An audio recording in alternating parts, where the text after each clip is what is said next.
Good afternoon to everyone. I CA Jagdish Dhamija, Chairman Panipat Branch of NIRC of the ICI. On behalf of the Professional Skills Enrichment Committee of ICAI, welcome all the participants in today's webcast on leveraging skills to unlock opportunities through economic benefit programs. I welcome to today's resource person CA Pankaj Jain ji and the event enabler from the Panipat branch of NIRC, our Secretary C. Bhupender Dixit ji, and our CP Chairman C. Ravinder Singh ji, and other persons present over here. Now I request C. A. Bhupender Dixit ji, Secretary of Panipat branch, kindly give introduction of the our speakers. Thank you. Thank you, worthy chairman of the Panipat branch. It's great privilege for me. And now I would like to invite, I would like to put the brief profile of today's speaker, CA Pankaj Jain sir. CA Pankaj Jain sir has worked on various domestic and international engagement. He has extensive experience of working in GST. His service domain includes supply chain structuring, identification and staging of planning opportunity, drafting representation for various government authority, and providing litigation support on critical tax matter.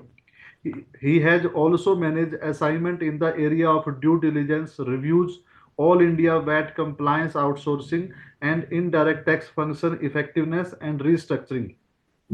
Some of the client which Pankaj ji is handling are having turnover of rupees 7,000 crore and having multiple state registration. Pankaj ji has also worked on client across industry such as manufacturing, banking and financial services, education institute, IT and ITES sector. CA Pankaj ji has contributed for in-house article, newsletter and has spoken at various seminars organized by FICCI, IIA, Institute of Chartered Accountant of India, etc.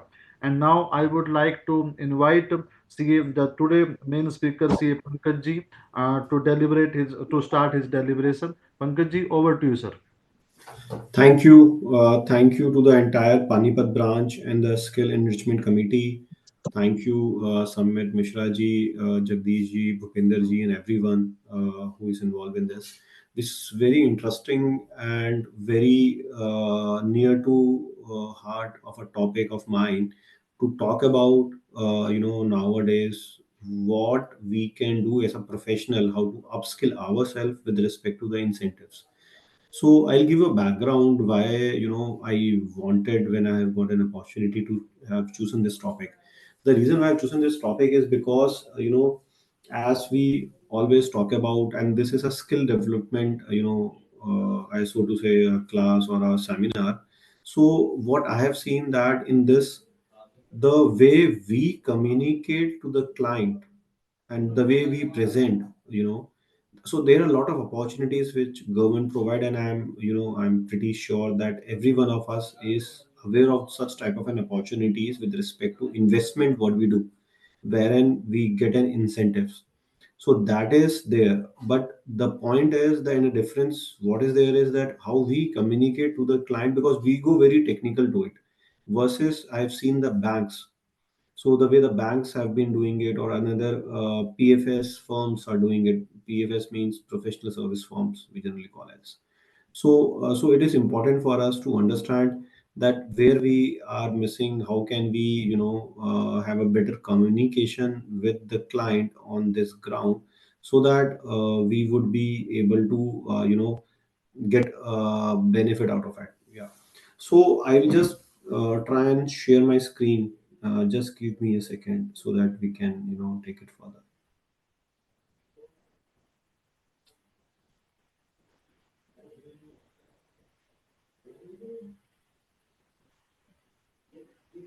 Let me know if the screen is visible.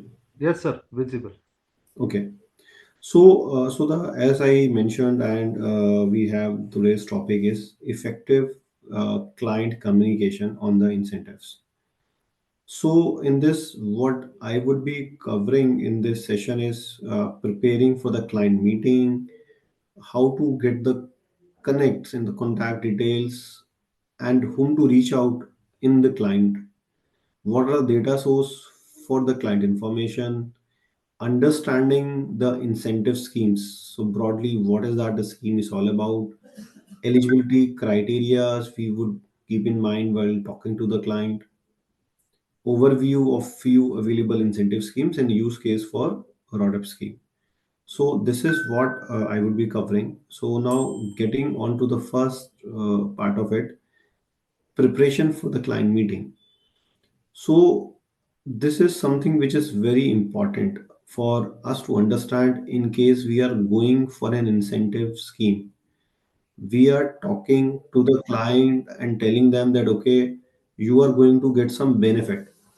So when we are saying that you are going to get some benefit, we have also to strategize our communication, our connect with the client. We have to show our confidence to the client that how the benefit is available to him, what are the mechanisms, what are the information. So going one by one, if you see, part one of it, let me display my arrow as well.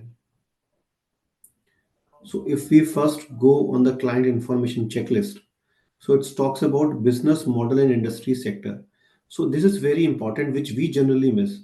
So if you all are aware of that, there are different schemes available in Andhra Pradesh, in Gujarat, in UP, in Haryana. Every state has their own schemes, and every state has their own specific sectors in which they provide more benefit, the areas which they provide more benefit, and there is a central scheme also. So we first need to understand the business model and the industry sector which we are targeting. For example, if we are targeting a dairy sector, so we have to talk about that the schemes which are best available is in Punjab and in Haryana. If we are talking about auto comp industry, so the best incentives which are available is in Gujarat and in Tamil Nadu. So these are very industry specific. So it is important for us to first understand. See, I'm sure that we are very much aware of the incentive schemes. I'm not going into the technical part of it, but what I have seen people do is that they are not aware of the business model. Suppose if the business model is so that, uh, for example, there is a auto manufacturing company who is manufacturing auto component, some auto component. If you ask him to set up his factory in Jammu Kashmir, although we all know that Jammu Kashmir has issued uh, a new policy wherein the central government is giving a very big incentive there, so that the JNK industrial belt can get developed, Katwa district and all. So if we ask our client to set up an industry instead of Gujarat, where he has his customer, to Jammu Kashmir, so it would not be feasible, neither it make any sense to him, because the raw material which he will get, he has to procure it from the area which is in from west.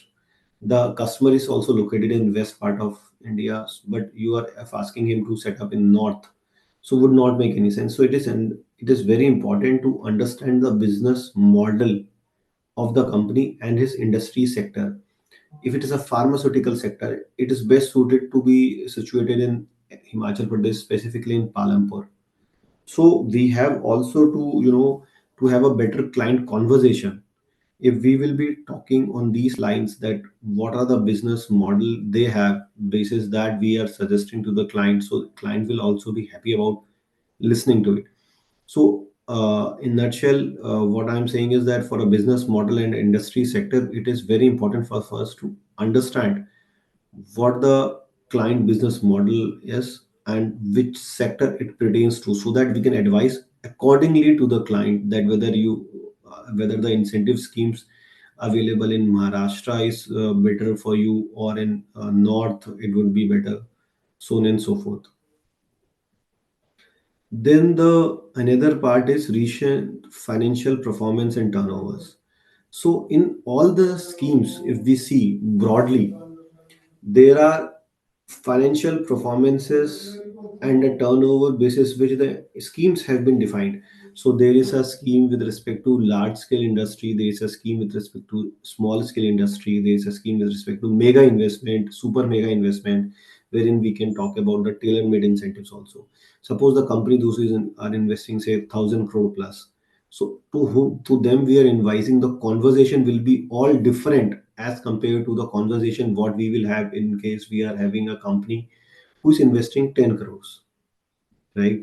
The reason is why, because the companies who are investing say 10-15 crores would fall under the different category of the incentive scheme versus the company those who are investing say 1,000 crore, wherein they can go and negotiate with the authorities.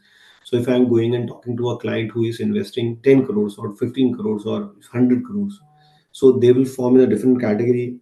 And we will be in that case telling them that okay, the incentive which is available to you is as per the policy only, versus the company those who is investing 1,000 crores, we can always talk to them that uh, the incentives which will be available to you can be tailor made also. We can negotiate with the ministry, with the government, with respect to the incentive what you have. Plus there are certain incentives which are available, which are on the basis of capital subsidy versus turnover subsidy.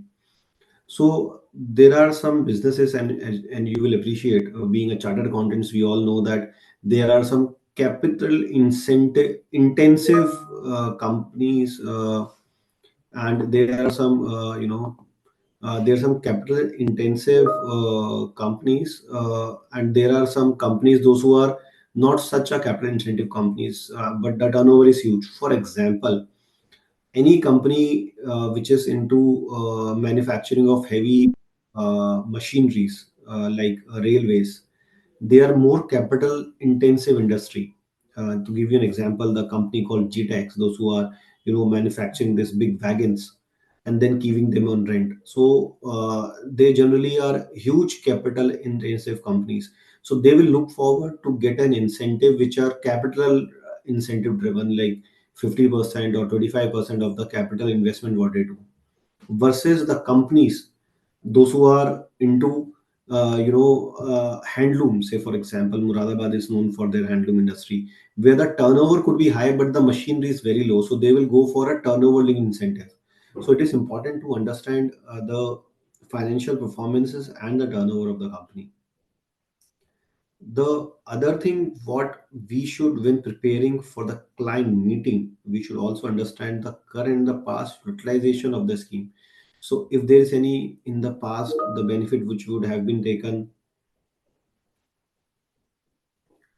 the benefit which would have been taken, or if there is any specific other incentive schemes where you would have applied. For example, the government currently is having the PLI schemes, the central government scheme. So any dairy sector can go into a PLI scheme, can also avail a Pradhan Mantri Kisan Sampada Yojana scheme, can go for a state incentive scheme. So we have also to see that what are the schemes which are available, what are the incentives which are available under different schemes, and is there any scheme which is there, uh, which is like we can uh, avail both the benefits, or we have to avail only in the single scheme. So this is also very important for the client meeting. Before we go to a client meeting, we have to prepare for ourselves, we have also to understand. So it is also important to understand that what is the, which all schemes are there for that product, for that sector, and what is the bunch we can present to have a maximum benefit. The other point which is important is with respect to strategic goals and investment plans of the company. So it is also important to understand the goals and the plans of the company. So for example, a company is saying us that okay, I will invest say 50 crores, but their plans are big. In next 5 years they may be planning to invest say another 50 crores more. So it is always better to tell the government that I will be spending 100 crores, to sign a MOU of 100 crores in the phase manner, phase 1 and phase 2, rather than going the government and telling that I am going to invest 150 crores and then again go to the government and tell that I am again investing 50 crores more. So it is always important for us to go ahead and tell the authorities that we are investing and giving them a bigger picture, rather than giving them a picture of a 1 year program. Give them a holistic plan of strategic goals and the investment plan which the companies might be having. So this is also important for us when we are talking, because this meetings what we are talking about is not with the client tax manager or a finance manager or a tax team, finance team, or business strategic team. These meetings are generally with the promoters, because the promoters knows better about the investments. They are very keen about taking these type of incentives. As I told that these meetings are with respect to key decision makers, it is important for us to identify them. So, if you're talking to a person who is not in a position but will, in turn take the internal approvals, go to the authorities and do that. So, in this case, there could be a challenge. If we, it would be better for us in case we directly go to a decision maker. So, therefore, it become important for us to identify who is the decision maker. So, what I have discussed is all about checklist which we have to form with respect to the client information.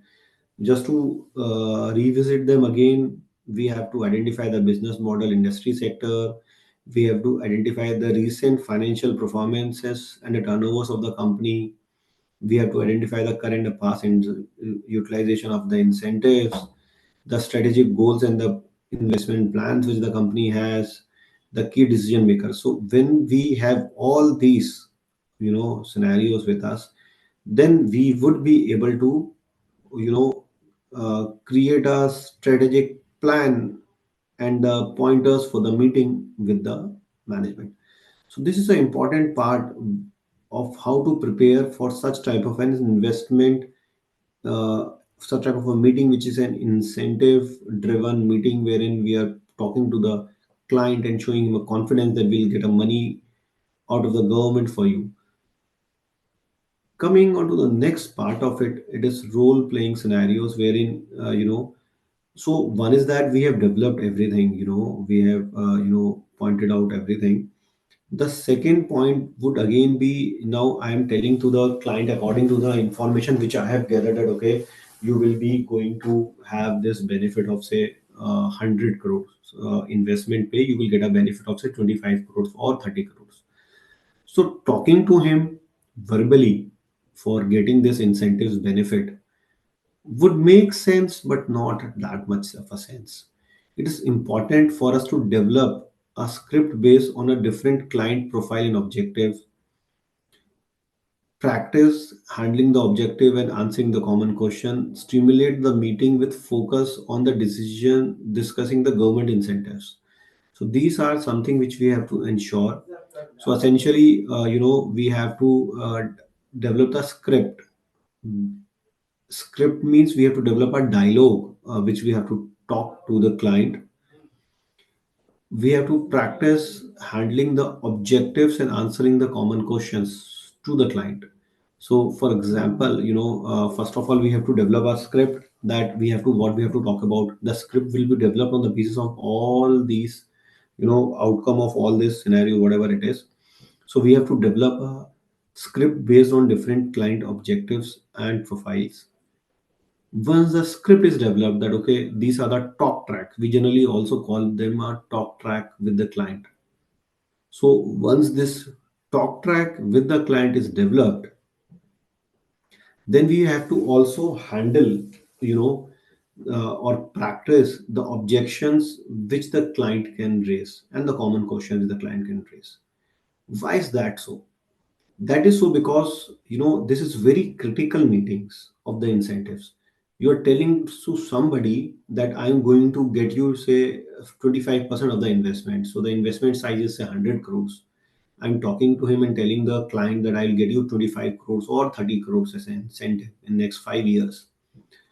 So it become very critical for a client to see the confidence with which you are telling to the client that I'll get you this money, because the remuneration or the time cost which we will charge to the client would be much lesser than the benefit which he might be getting, and therefore he want to go with the consultant who is best.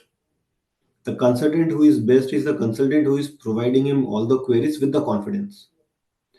Therefore, it is important to first develop the script, that what is that we're talking to the client. It should not be a miss. Secondly, we have to practice handling the objections and answering the questions. Uske baad, I mean, after that, what we have to do is we have also to stimulate the meeting with the focus on discussing the government incentives, wherein we have to simulate means we have to simulate the examples that okay, these are the points on basis of which you will get the benefit, and these are the specific areas which you have to cover for getting the benefit. So we have to talk about all this before we have to go to the client meeting, or we have to to an extent, therefore I'm saying that we have to role play all these things before we go for a client meeting. I hope you're finding all this interesting. So moving on to the next part of how the conversation should be. First we have aligned with the business model scenarios, etc. Then we have done our internal preparation of role play scenarios and everything. Then the third part is tailoring the conversation with the client basis the current affairs, basis the questions of the client. So in this, aligning the discussion point with the client business priorities and challenges. So there could be a possibility when we go to the client, he may ask us different questions, and basis that there could be some business priorities which the client may have, and the challenges with the which the client may talk about.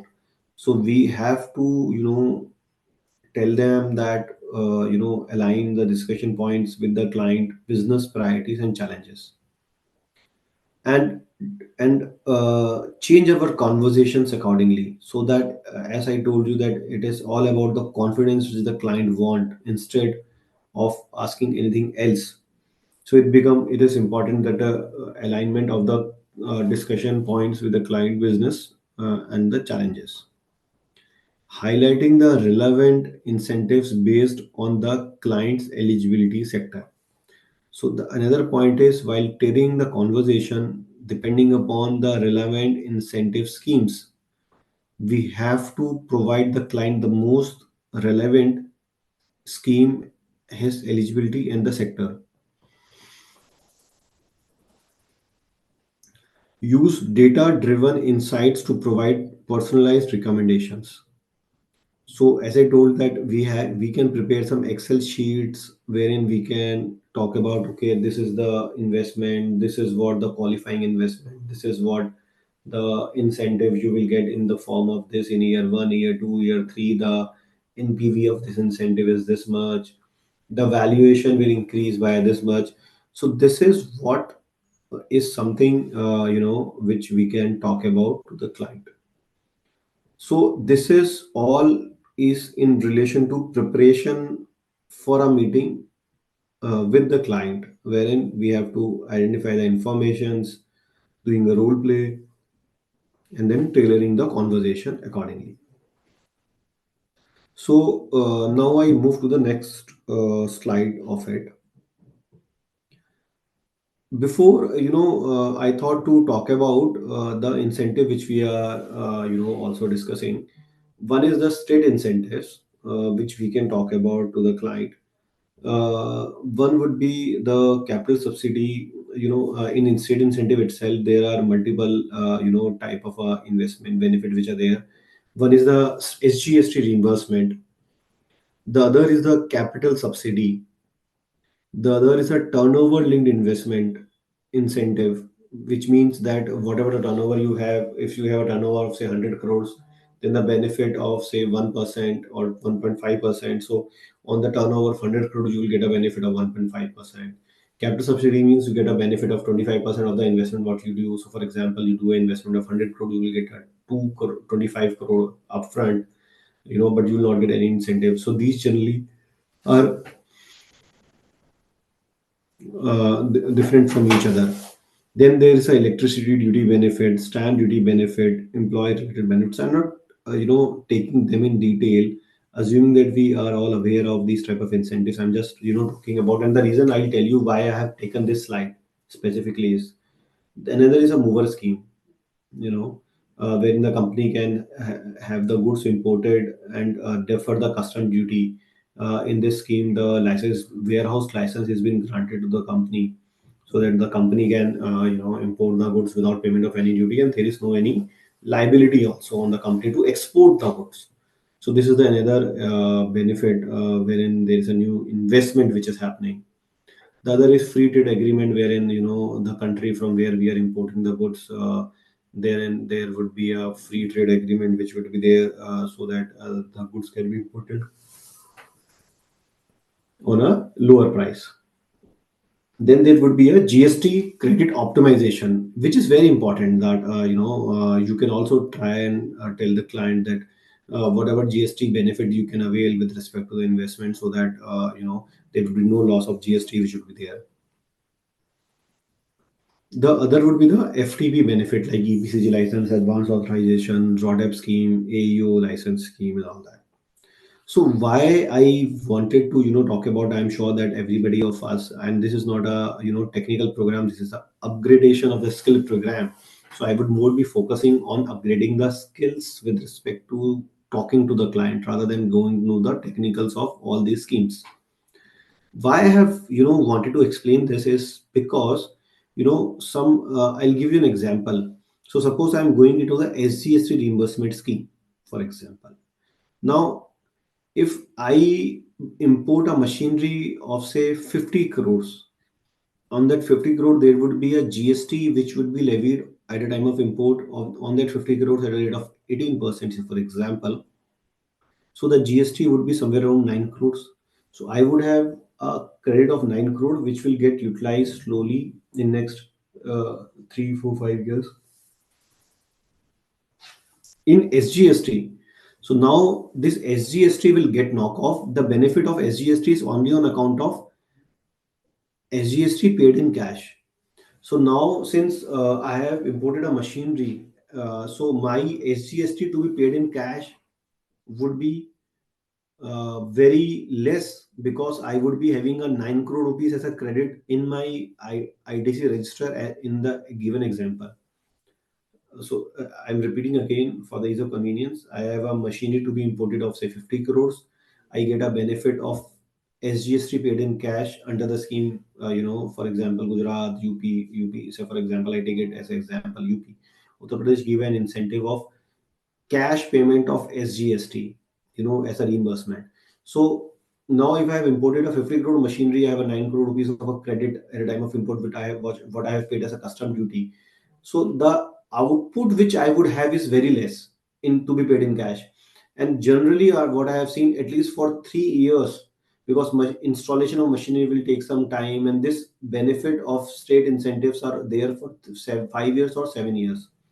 Even if these benefits are for 7 years, in that case also, for 3 to 4 years you will not be able to claim anything, because this 9 crore rupees what you have paid as a custom duty is available to your kitty as an input tax credit, and this credit would slowly get knocked off through the output liabilities, what you have. So your cash payment of SGST would be very minimal.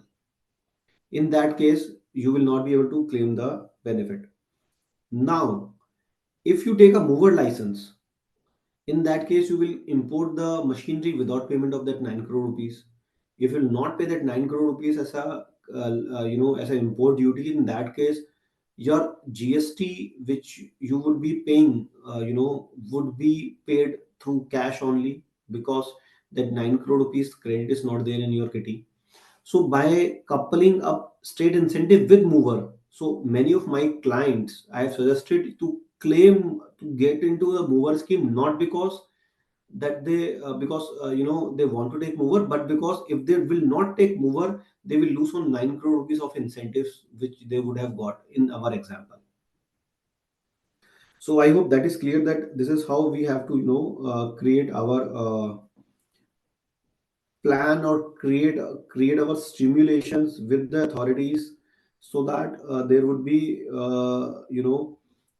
a higher incentive which we can provide to the client, and we can consciously provide them a better bouquet of the incentives which are available, which will also motivate the company to invest and help the government to achieve their so to say their agenda of make in India.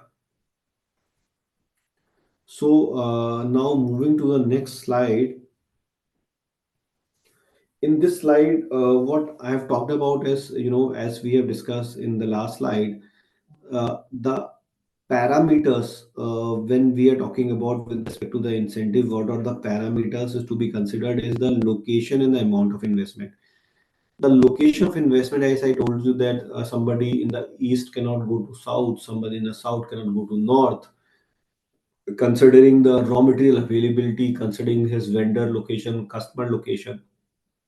But when I talk about a location here, to give you an example again from UP, so or any other state, Maharashtra or Gujarat or Madhya Pradesh, every scheme, the entire state is divided into three categories. One is developed, underdeveloped, and most underdeveloped. The areas which are most underdeveloped get more benefits, under the scheme, because government want to develop those areas which are most underdeveloped. So the benefit in the areas which are most developed are very less as compared to the benefit which are available to the areas which are most underdeveloped. So what we have seen is that in case there could be a possibility that the area in which the client plans to set up a unit, versus if we ask the client to go 20 kilometers away from that place, the zone will change from developed to underdeveloped or most underdeveloped. In that case, the benefit of the scheme will also rise. So we have to see the location and the amount of investment for the government, what the client is talking about. Now the sector. So we have also to, rather than going plain with the benefits which are there in the scheme, we have also to talk about the sectors and the parameters. So to identify the incentives under the specific, sector policy schemes is something which we need to identify, that whether the client is in dairy sector, so there will be dairy benefits, client into agriculture sector, machinery sector, packaging sector, wire and building material sector, electronic sector. So every sector has every different type of benefit, and there are some thrust sector for every state. Therefore, it is important to identify the sector which the client is looking at. Then the sales pattern. So sales pattern, why it is important is because so that we can identify and we can suggest them that whether they are more into exports. So we can talk about that. Okay, get an EPCG license. They are not into export. We'll tell them, okay, go for mover license. Their capital, their sales is scattered into 10-15 years. We will go and tell them that, okay, go for a capital incentives, like capital incentives. So this is so on and so forth. We will be talking about expenditure related parameter. So why it is important to also understand the expenditure, what the government is, what the client is talking about, because some of the incentives are available in the expenditure. So for example, you are getting an incentive of 5,000 rupees per employee per year. But suppose if your plant is all automated, you have only 20 labors. So would you be able to get actual benefit out of that for the expenditure nature of the incentive? The answer is no. Therefore, it is important to understand the expenditure, of the company as well in the future in different areas like electricity, employment, where you will get more benefit. You have to apply for that type of incentive. Therefore, it is important to understand the expenditure related issues as well. So broadly, as I discussed, the entire scheme is divided into capital linked incentive, expenditure linked incentive, and sales linked incentive. Sales linked incentive means whatever the higher the sale we do, the more the tax we pay. The tax we pay, we get as a GST subsidy. Expenditure link means the more investment we do, for example, electricity bill, employment expenditure. So government says that more the expenditure happens by you, they get a tax on that expenditure, so there will be a benefit on that. Then the capital incentive means, whatever the capital expenditure you do, you get a specific benefit.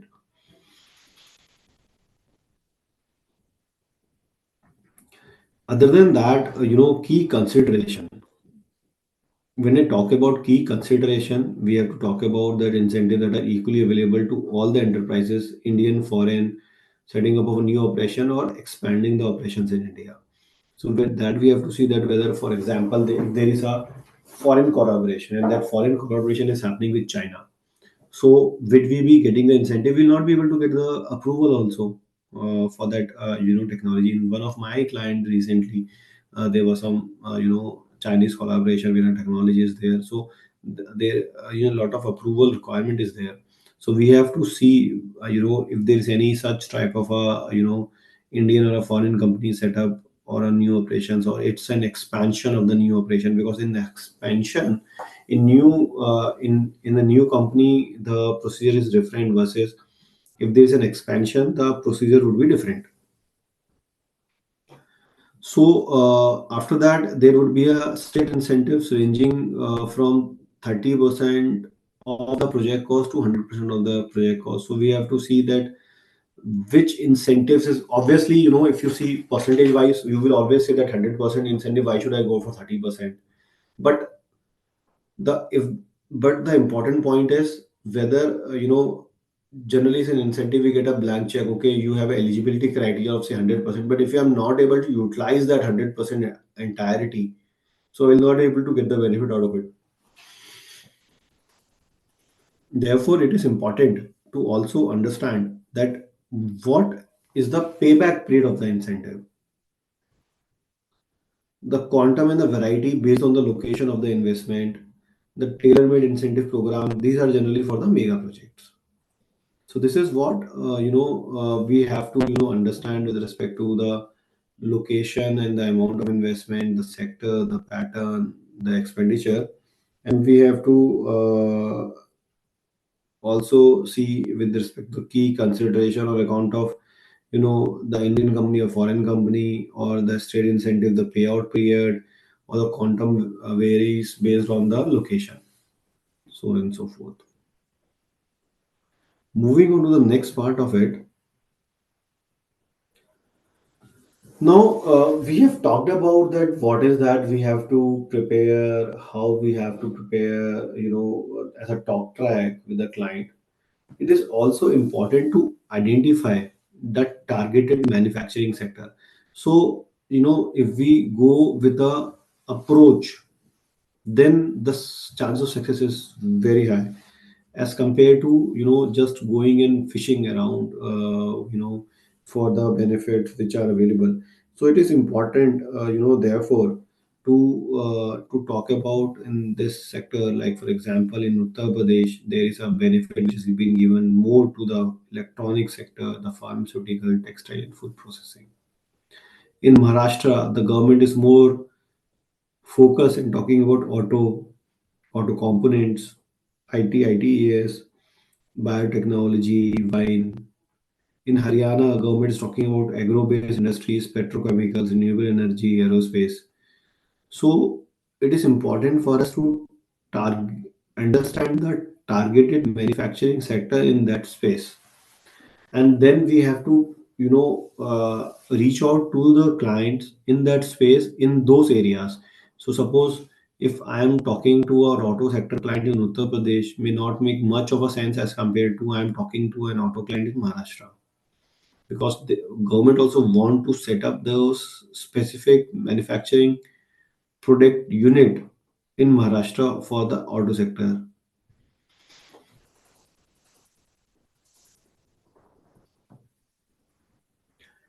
Other than that, what key consideration we have to see is the product specificity, like aligning the client product type with the targeted sector for maximum benefit. See and stay informed about the latest amendments and restrictions of the incentive schemes that may impact the client sector.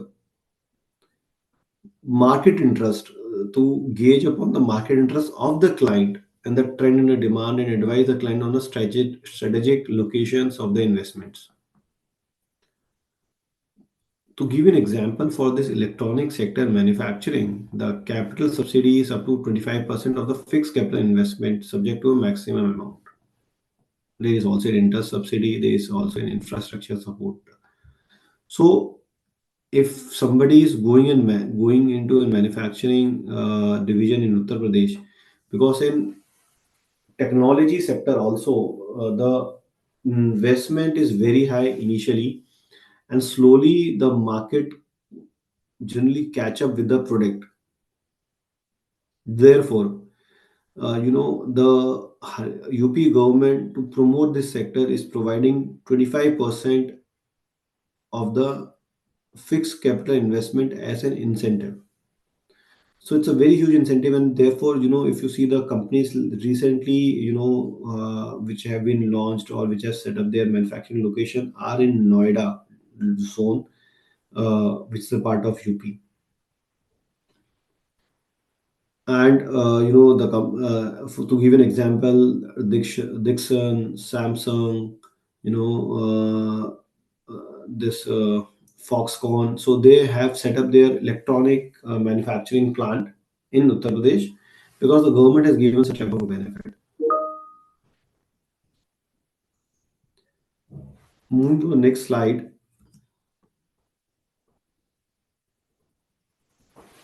So now, to upgrade ourselves, it is important for us to also, see the client market interest.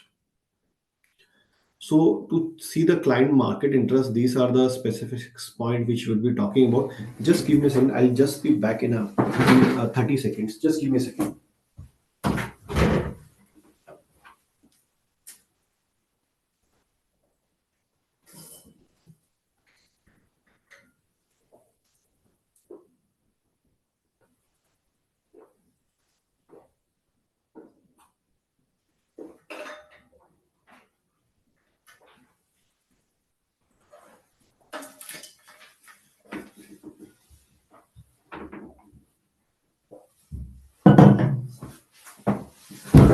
Sorry, I just wanted to have a glass of water also.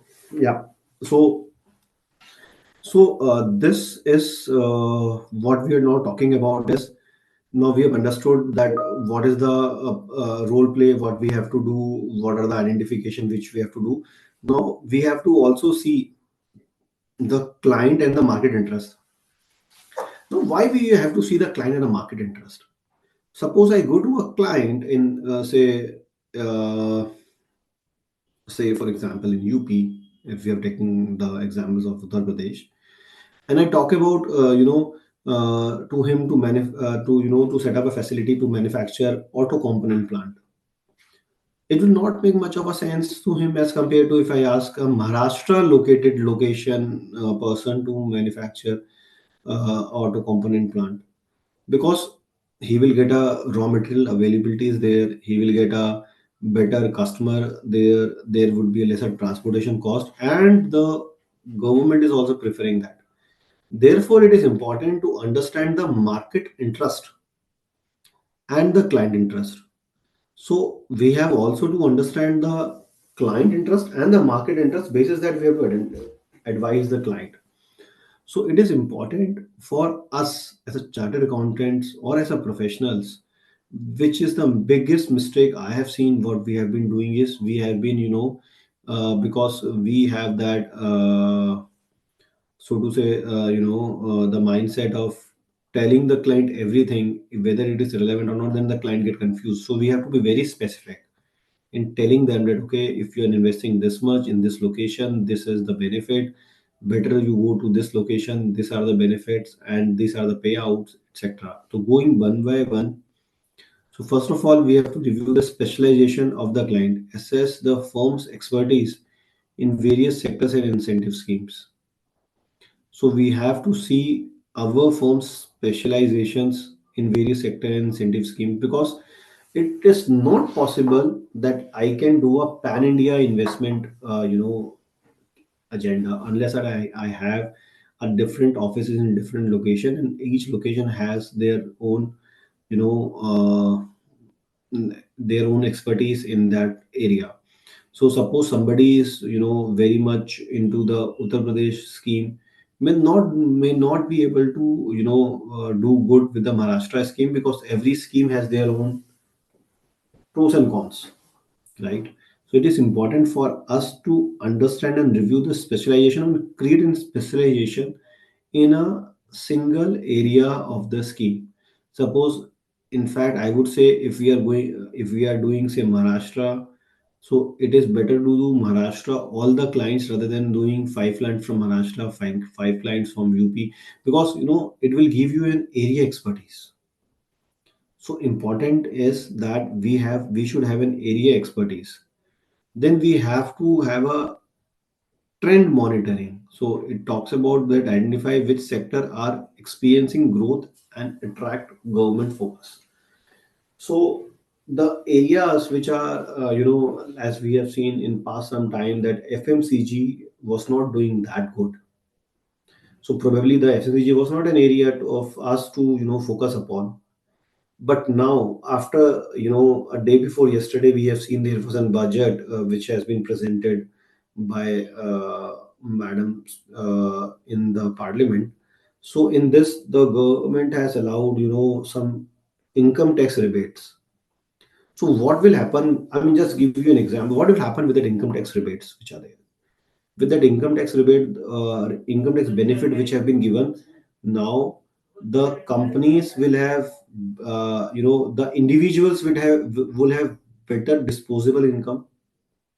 So I was talking to in one of the seminars, in the National Dairy Association.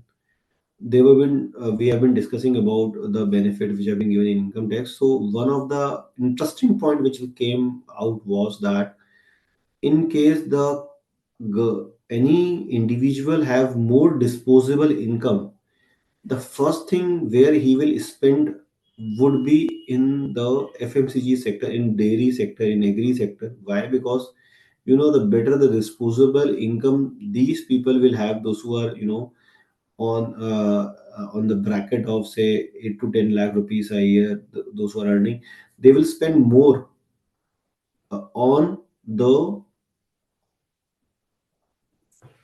FMCG sector, on a dairy sector, for their own nourishment.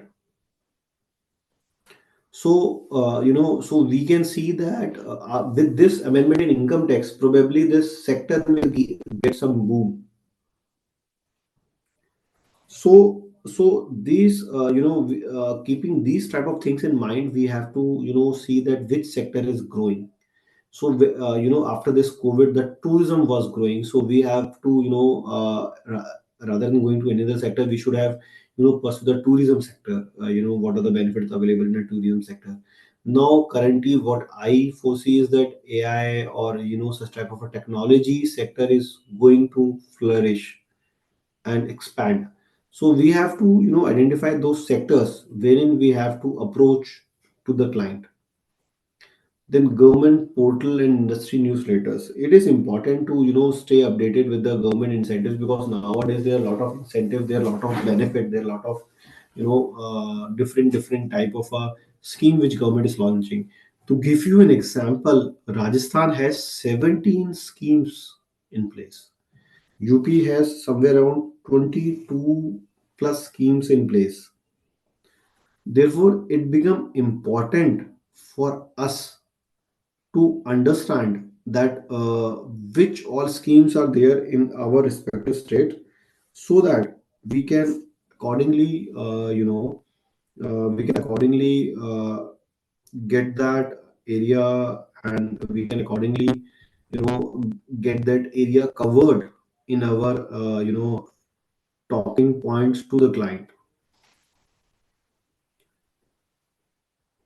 In the seminars and professional network, I would suggest that we should join such seminars, professional networks, to learn from an expert and collaborate, so that we can understand what is that which is happening in which all area. then match the product and the trend, align the products and growing sectors and avail incentive schemes.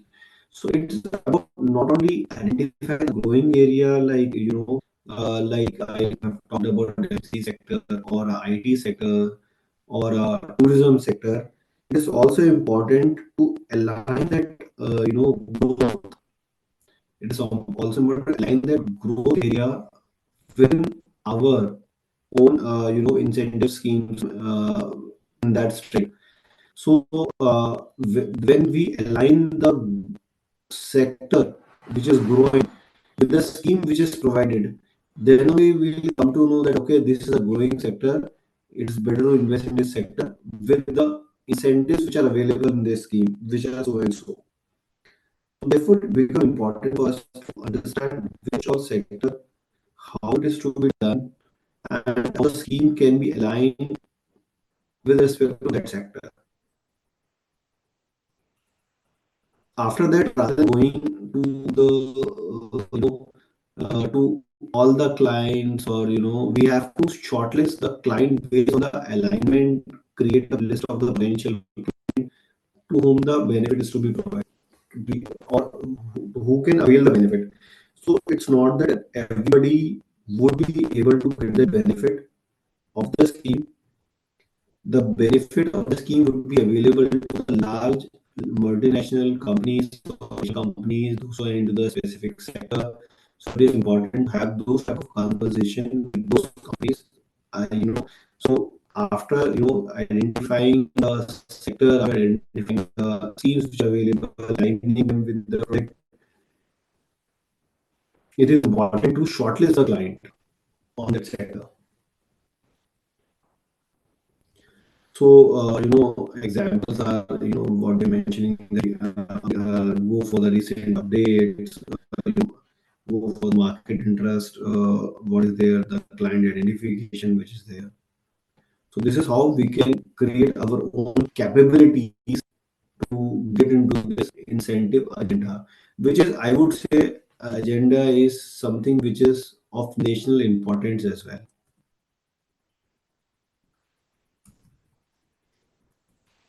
Next slide. Now, in the previous slide, I have talked about that. Okay, we will identify we will identify the clients to whom we have to reach out. Now, how would we identify those clients to whom which we have to reach out?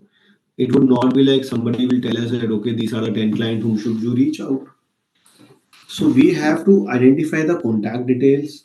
The contact details can be identified through different mechanism, B2B data service providers or Rocket Reach, which is one of the agency, provides the professional details of the people. So this is one of the one of the area which we can talk and reach to the client. The other is, once we have identified whom to reach there, as I already mentioned in the earlier part of our discussion, that there could be a different people. There would be a promoter, there would be a CEO, CFO, tax manager, finance manager, then the people below.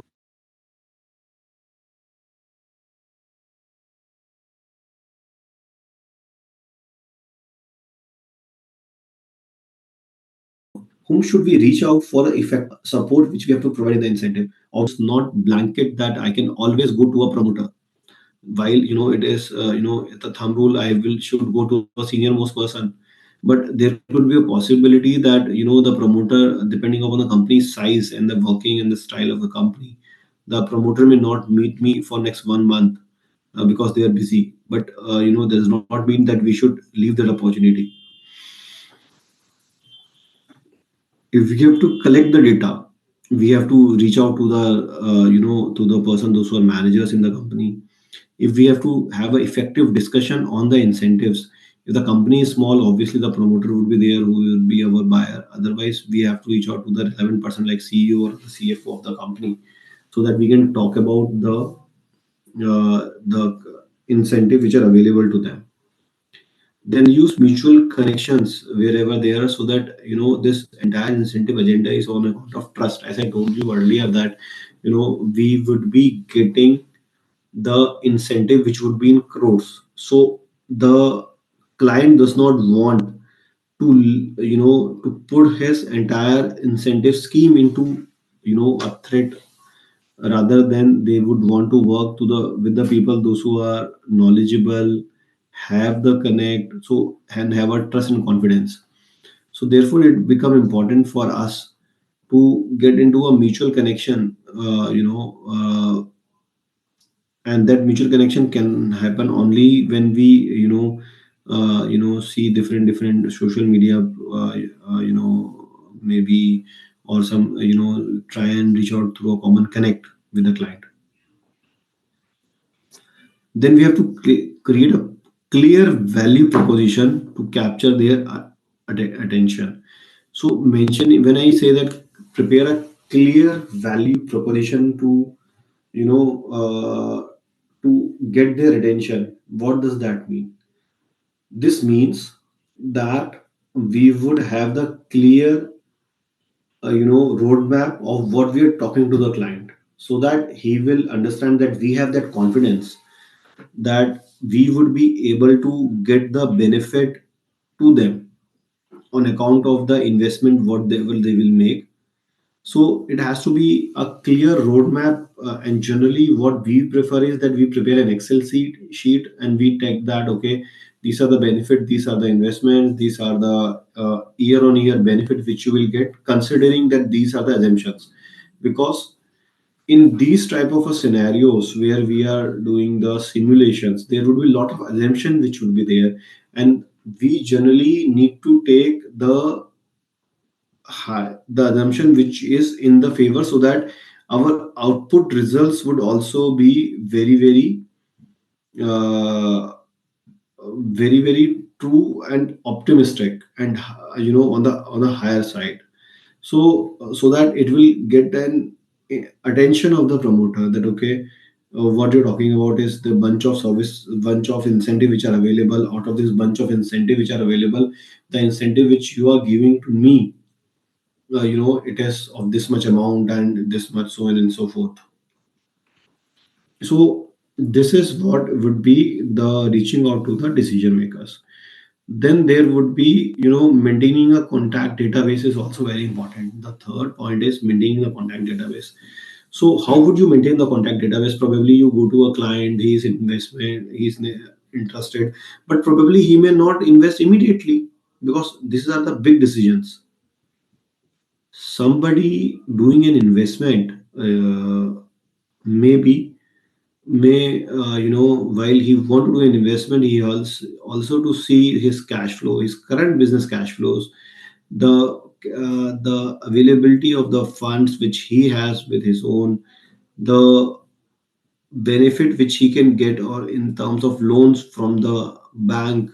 So there are multiple factors. So, probably you may go today and he may say that, the client may say that, okay, while I am interested, but probably I will not be able to do it right now. So it is important to send the regular updates of the information to ensure accuracy, categorize the contact, industry and company size and decision making power, utilize CRM to track the track interaction and follow-ups. So these are the three things which one should do, so that we can start sending an updates to them for the accurate information, categorize the companies with respect to, these are the for auto, these are for UP, this, I mean, so there are different rate of categorization. One is with respect to the area, like UP, Delhi, Delhi does not have any investment subsidies, but UP, Maharashtra, Gujarat, and then the area, okay, in Maharashtra, these are the auto sector, these are the agri sector, these are the dairy sector, these are the cement sector. Then we have to utilize the CRM tool to track and, track the interaction and follow up also. So that is what we have to, do to have that, maintain that relationship with the client. Now moving to the next part of it,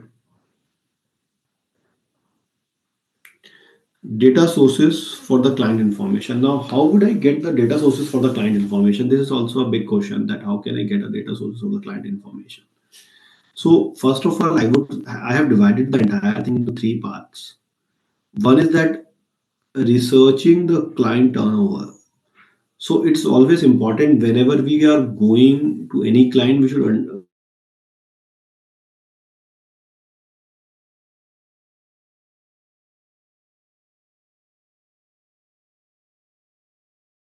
know the turnover of the client. The turnover the client is having, so that we can for us or not. A client with a turnover of say 5 crore might not be relevant versus a client with a turnover of 50 crore or 100 crore, because they would have that money to invest.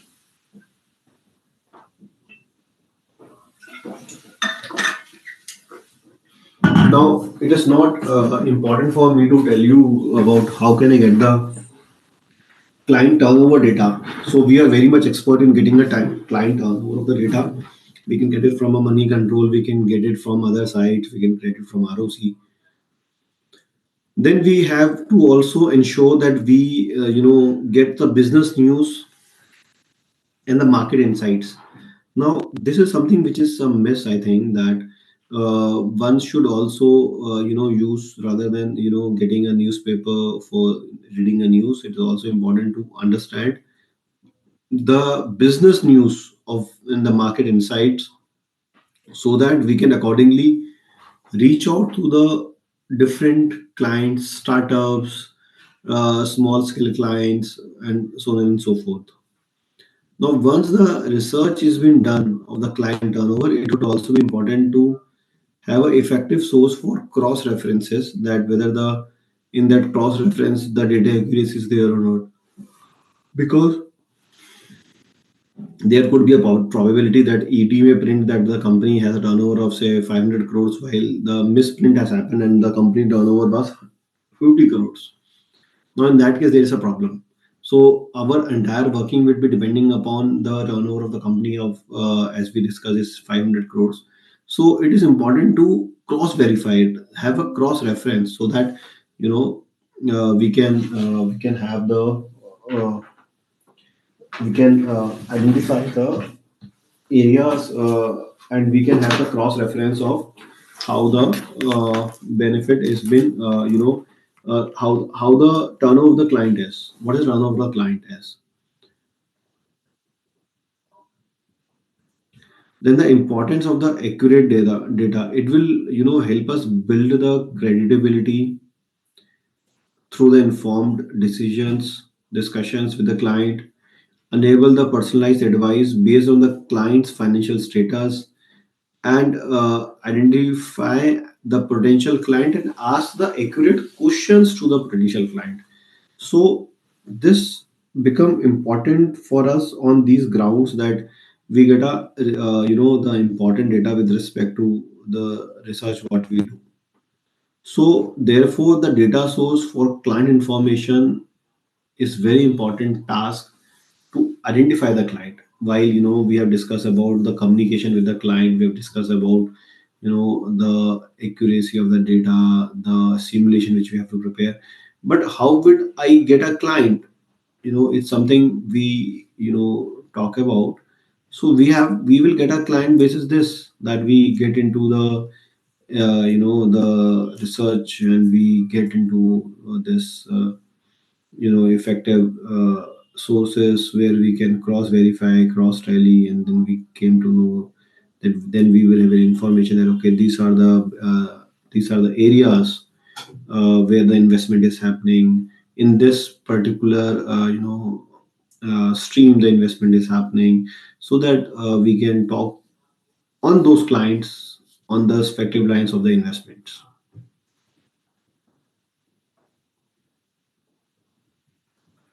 Moving to the next slide now.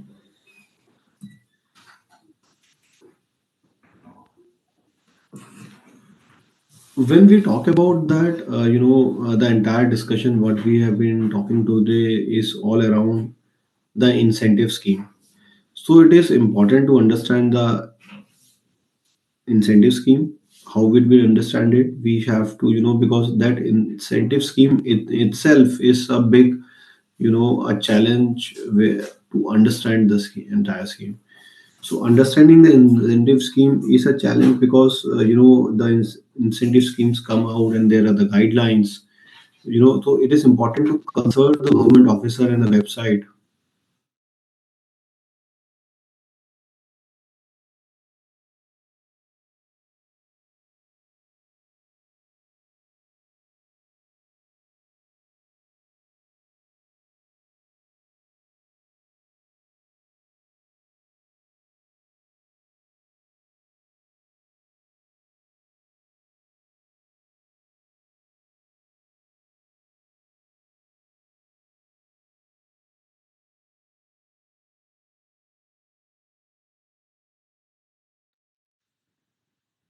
Pankaj sir video pause हो गया आपका ना कहीं?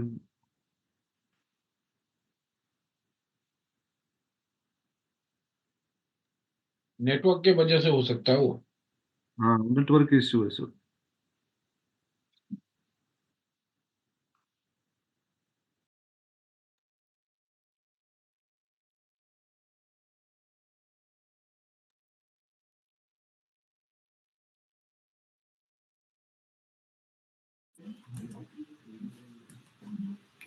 Sorry, I think there was some break in the connection. So network issue था थोड़ा सा sir.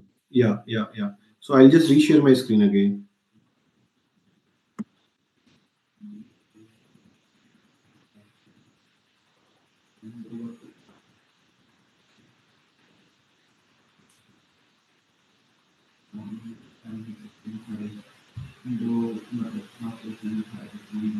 Visible sir, Is screen my screen visible? Visible sir. Sorry, visible? Yes sir, visible. Okay, great. So, sorry for the inconvenience because of some technical error. We were talking about that if there is any scheme which is there, so it is also important for us to understand that whether and how we will understand that scheme. So, while this type of schemes are very complicated to an extent because they are giving the benefit. So the interpretation could be different. For example, I mean, I'll just touch in upon an example on that. The scheme talks about that whatever the investment you made from 1st of April 2025 onwards, you will get a benefit. So when the scheme says investment you made from 1st of April 2025, we all are chartered accountants. The investment, I understand, and you guys understand it better, whether the investment will be considered when I have, make the payment. So suppose I have made the payment in the month of March, the or I have made the payment in the month of say January. The machinery has been received in the month of March, along with the invoice dated month of March. The installation or a put to use happens in the month of April. So now the government says whatever the investment you made on and after 1st of April would be eligible for the investment.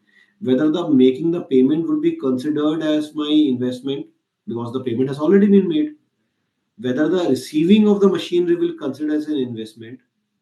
Whether the installation of that machinery will consider as an investment. So there are different views on this. And I'm not going to technical part of it, but there are different views on that if there is no clarity in the schemes. And there are many schemes which are not very clear. They just talk about that the investment has to be made. So if I have purchased a machinery but the installation has not been done, so whether can that be classified as an investment? Or if I have made the payment but the machinery is yet to be received, still it would be qualified as a payment. Or ideally, the when the machinery is being installed and put to use, that would be considered as an investment. Is very important for us to understand because wherever there is a issue in there is a overlapping period or area. At that point in time, it become important for us to understand which part of it would be considered as an investment and which part of it would be considered as not an eligible investment. So coming back to the topic that it is in this understanding the incentive scheme, it is important to consult with the government officers or the website, review the industry bulletins, attend the webinars is something which we have to do for understanding. Then we have to stay updated with the policy changes also, because the way the policy is, every time there is something which is being used by any company in their favor, the government may turn or try to because we have seen many of the company are trying to mold the entire policy in their favor. So now the government, off and on, we have seen the government will come up with their own clarifications or newsletters. So we have to look at that as well. We can take the online courses, certification programs, industry conferences, in-house training programs. So these all things are important for us to continue upscale ourselves when we are doing this incentive practice, because this will give us more confidence as compared to what could that have been, because the entire game is all about the confidence, that how the confidence is of ours when we are talking about the entire scheme. So this is all with respect to the understanding of the scheme. Now coming on to the very specific part of it with respect to eligibility criteria. As I mentioned earlier as well, that talking to the right person is important, but talking to a right person with respect to the right information is also important. Because if I'm talking to a person who is planning to invest say 50 crores, and I'm telling him the benefit of investment if they will do 500 crores, will not make any sense. Alternatively, if the person is planning to invest say 500 crores, and I am talking to him and talking only with respect to the investment of say the benefit which they may get on say 50 crores, will not make any sense to him. So these are very contrary to each other. So it is important to understand the eligibility criteria for the key incentive schemes. So eligibility criteria generally with respect to a turnover, with respect to the export in certain type of a scheme, where there is an export quota, specific products which are there, their geographical location, and the job creation. Job creation is also a very important part, because in case of job creations, there are many schemes which talks about that in case you create a job, because nowadays we have seen that there are all automated machineries which are being used by the manufacturers. So it is important for us to to see that in case we are not able to create that much of a job which have been mentioned in the policy, probably there could be a possibility that will not get the incentive. And this is very important criteria, because nowadays I have seen that people are involved in having most highly automated machineries, and nothing wrong in that.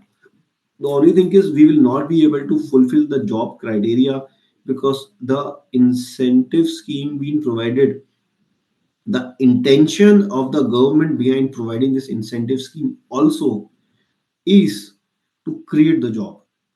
So so therefore it become important to us that we identify all these specific criterias like turnover, exports, products, geography, and employment, with respect to key eligibility areas for the incentive scheme.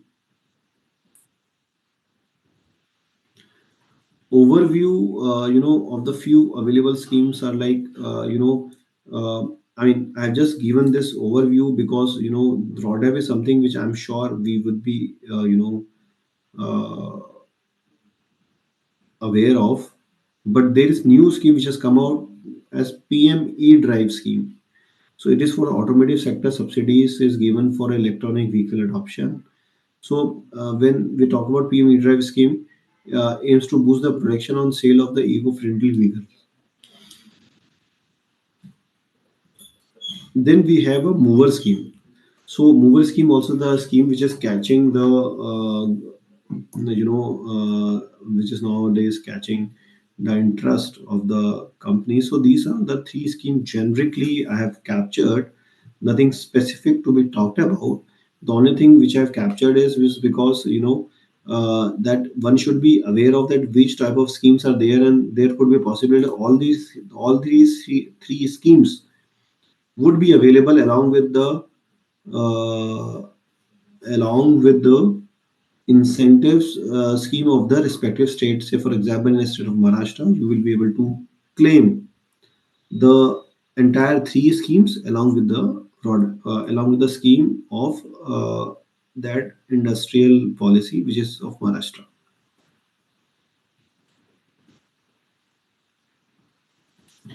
So I have taken a case study that how is that we have to present if we have to present our case to any of the scheme, what is that we have to do, and how is that we have to present our case to the client. So we have to give the overview of the scheme. We have to provide the eligibility areas, like for example, while this is not relevant, but we are not talking about the technicals, but we have to, I'm just talking about this by showing you the simulation, that how we have to, what all areas is to be covered in case we are going and telling the client, okay, this is the scheme which is there. We have to cover the overview, the eligibility criteria, the benefits, that okay, what are the benefits which is there in that scheme, the application process, and the business impact.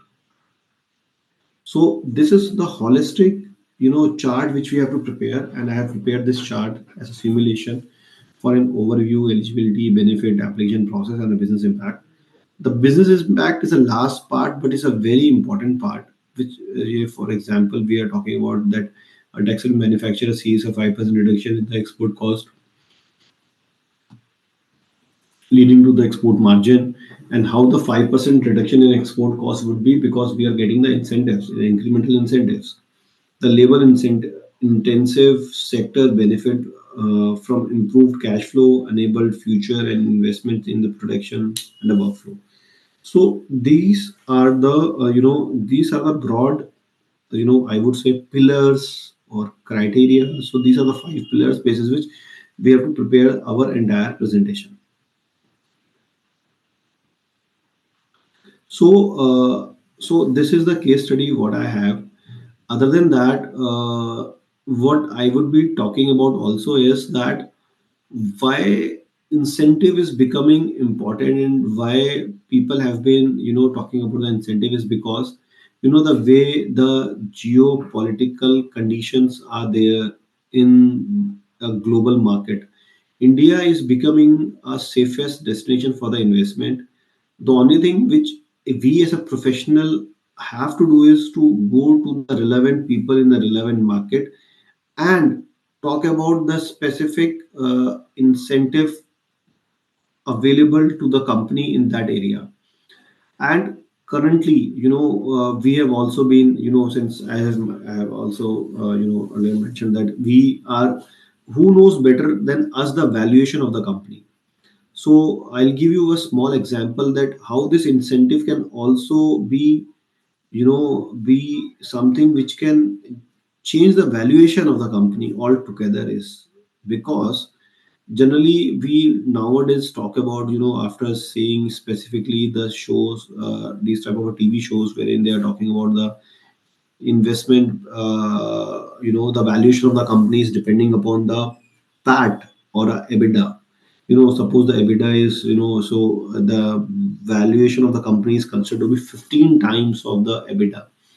So if the incentive is coming to the company, that is directly in addition to an EBITDA, considering we are not passing on the benefit of that incentive to the customer. So if the benefit is coming which is directly adding to the EBITDA, which means that if my, say, suppose to give you an example, say suppose my EBITDA is 10 crores. Now if I'm getting, the valuation of the company would be 10 into 15, which is 15, I have considered as a multiple of doing a valuation of that sector, that specific company, which comes out to be, say, 150 crores. So with adding 2 crores as an incentive in that year for the investment, just 2 crores as an incentive, that will directly impact my EBITDA. And in that case, if my EBITDA becomes 12 crores, so now the benefit would be 12 into 15, which become 180. So with the incremental amount of 2 crore as an incentive, which has increased my EBITDA, the valuation of the company will become 180, which means 30 crore increment in the in the valuation of the company.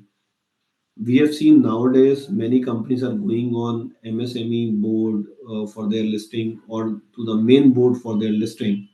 You know, it become important for all such type of a company, to go for such type of an investment, because this will help the companies to have a better valuation for their business. And once the valuation will be done, it will actually help them raising the money from the authorities. So this is how, if we will be able to explain to the companies that how they will get the benefit, so will help us also to to get that more benefit out of investments. So the valuation will also increase. So the incentives will not only provide you the benefit, with in terms of the absolute benefit of, say, in our example, 2 crores what we have discussed as benefit. They will also provide us the benefit in the form of the increase in the valuation, which is multifold. As in our example, it becomes 30 crore increase in the valuation, which is a huge push. Therefore, it is important for us to talk about the incentives to the right person, to the right play, in the right sector, for the right area. The To give you an overview of which all states are providing the better incentives, are like Tamil Nadu, Maharashtra, Uttar Pradesh, Madhya Pradesh, Rajasthan, and Jammu and Kashmir. So these type of companies have better incentives which are there. So we have to see which all the areas are there under which the incentives will be available to us, and then we can take those incentives to the companies, those who are there, and we can talk about the benefit, and then we can liaison with the authorities to get their incentives. So considering this, just to now to conclude, the benefit, when we are talking about to the client, we have to ensure that the meeting when we are getting, just to come to the slide, which is actually a crux of the entire discussion, what we have done.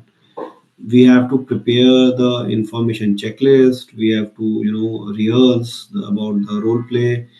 We have to do our conversation tailor made. We have also discussed that how to get the specific client from where, and what are the areas in which we should research, like for example, which are the growing areas.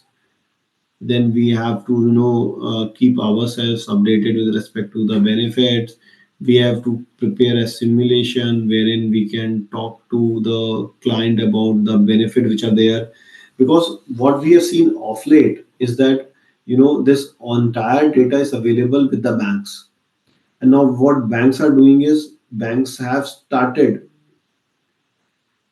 chasing the companies for getting this incentive. So this incentive area is a area where now the banks have started competing with us, because generally any company is doing an investment, they generally go to a bank, because no company has the entire, generally no company will have the entire funds to invest. Therefore, they generally go to the bank for doing the funding. and as and when they go to the bank for doing the funding, the bank is there who will do what? The bank will identify the relevant person, the relevant area, and they have set up their own practice. For example, Yes Bank, they themselves started doing such incentive programs with their customers. So it is important for us also to understand and this is the need of an hour, because currently there's a lot of investment which is happening. There are a lot of, you will find a lot of people, those who are doing and talking about doing an investment. If either they are doing the investment or they're talking about doing an investment, because there is no option with them. In case they don't do this type of an investment, they will be they will be left behind in the race. So investment is important for them.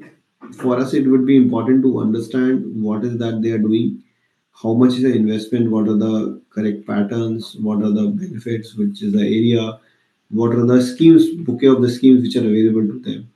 And then we have to create a simulation for them that, okay, this is the best possible incentives applicable to you, and this is how you can get the incentive out of it.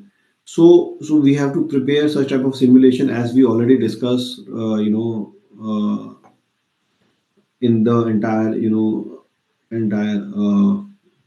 meeting agenda, that we have to prepare a pointed approach to the client for getting these investments done.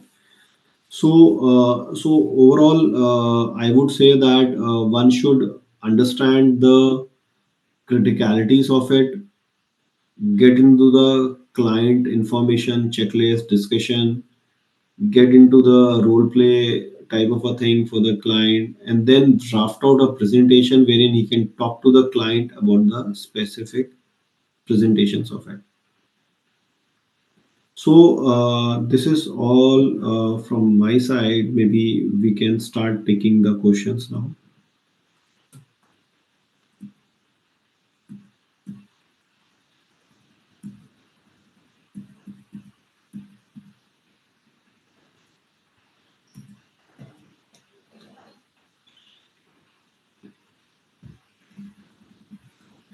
So Dikshit ji, can we start taking the questions now, if there are any? Yes, sir. Yeah. Thank you, sir. Thank you so much. And now I would like to take question. First of all, what skills are required to get a job for newly qualified chartered accountant? Are there any particular source from where we can know about all the schemes of government?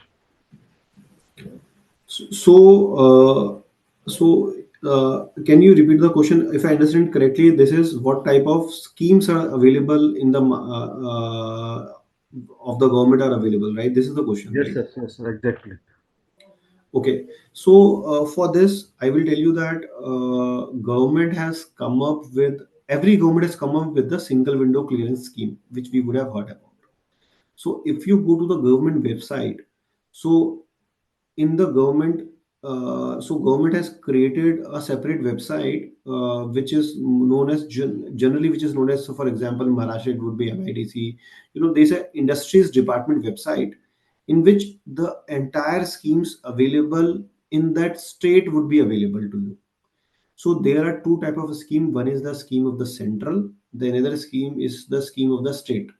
So if you have to see the scheme of the state, there would be a scheme which would be available on that website. For if you go to a website of Rajasthan, you go to a website of Uttar Pradesh, you go to a website of Maharashtra, every state will have their own specific schemes which are there, which would be called as an incentive schemes. Plus, you have to also look forward for a central scheme which are there. So, if the answer is that from where I can get a schemes which are available for my client and so on and so forth. So for the state, you can get the schemes available for the state, and then for the central, you have to search out that because central have different schemes are available. So there is no such platform for central where we can get all the schemes. Though what I have heard about recently, that there is a startup who is has been built, who is providing the data of the entire scheme which are there on specific type of a product. So there are some startups which are coming up, and interpreting all these schemes, and talking about all these schemes. So that would be there, but otherwise we can go to the government official website and we'll be able to get the schemes. Okay, great, sir. And any other question, Akash ji, left here? Please put here, Akash ji.